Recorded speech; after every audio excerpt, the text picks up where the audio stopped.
సంబంధించినటువంటి వాళ్ళ అనుచరులు కానీ లేకపోతే బౌన్సర్లు కూడా ఇక్కడికి వచ్చినా ఎవరు లోపలికి అనుమతించట్లేదు, అందరినీ బయట ఉంచుతున్నారు. ఈ విషయం తెలుసుకున్నటువంటి మనోజ్ ప్రస్తుతం బయటకు వచ్చారు. ప్రస్తుతం మనం లోపల చూస్తున్నటువంటి ఫామ్ హౌస్లోనే అటు మరొకసారి హాస్పిటల్కి వెళ్ళాల్సి ఉంది, తను పూర్తిగా టెస్టులు చేయించుకోవాల్సి ఉంది. నిన్న ఆసుపత్రి వైద్యులు కూడా చెప్పారు ఈరోజు మళ్ళీ చెకప్ల కోసం రావాలి అంటున్నారు. పోలీసులు కూడా చెప్తా ఉన్నారు వచ్చి లిఖితపూర్వకంగా కంప్లైంట్ ఇవ్వాలి అని చెప్పి కూడా కోరుతా ఉన్నారు. ఎందుకంటే ఎప్పుడైతే మనోజ్ తనపైన దాడి జరిగిందో వెంటనే డయల్ 100కు కాల్ చేసి చెప్పారు. డయల్ 100 నుంచి కంప్లైంట్ స్వీకరించినటువంటి పేట్ బషీరాబాద్ పోలీసులు స్పాట్కి వచ్చారు.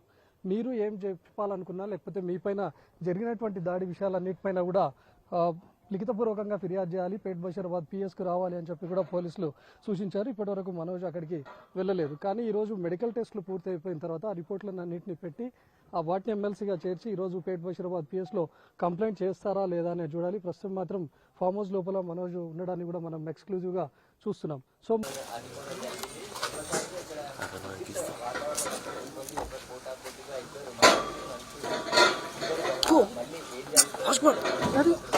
అరే